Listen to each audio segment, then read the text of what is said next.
Danske kvinder får illegale aborter i udlandet. Raske fostre fjernes op til 8 måneders graviditet.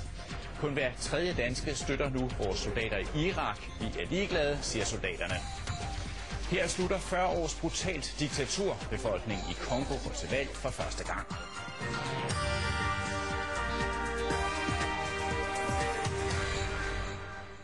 Velkommen til en halv times nyheder og næste uges vejr.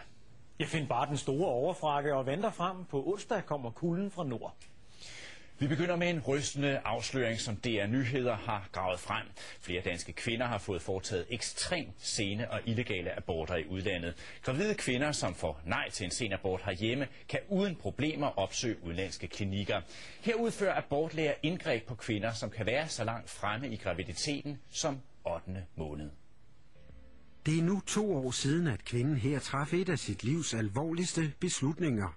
Hun var nået i 7. måned på sin graviditet, men valgte alligevel at få foretaget en abort. Jeg havde hverken råd eller tid eller forstand oven i mit hoved til, at jeg skulle have et barn lige der.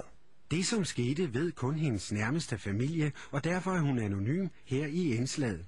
Hun opdagede nemlig først sent, at hun var gravid, og der var den danske abortgrænse på 12 uger langt overskredet.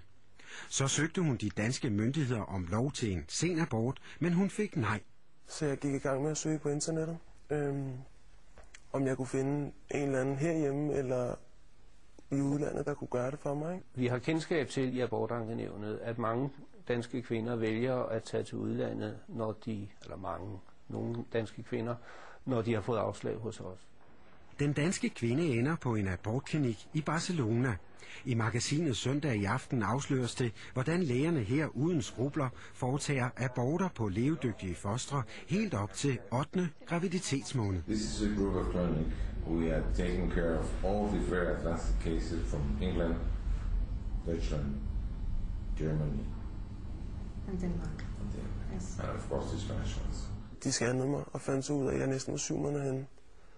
Så det blev lige lidt dyrere, end vi havde regnet med, og vi skulle så af med 35.000. Selvom kvinderne på klinikken får at vide, at alt er i orden, så er aborterne ulovlige. Og så er der selvfølgelig spørgsmålet om moralen. Jeg synes, det er hamrende forkert. Hvorfor? Jamen, fordi de slår jo små børn ihjel. What about the moral? The what? The moral. It's your business. It's my business. You have your own moral, and I have my own moral. But do you have moral at all? That's a question for you, not for me. I know what I have. Senere i aften kl. 20.10 i magasinet Søndag er der meget mere om sagen. Her går en DR-journalist, som er gravid i 8. måned under skjul under cover med skjult kamera, for at afsløre den såkaldte abortturisme. Danskerne støtte til regeringens Irak-politik har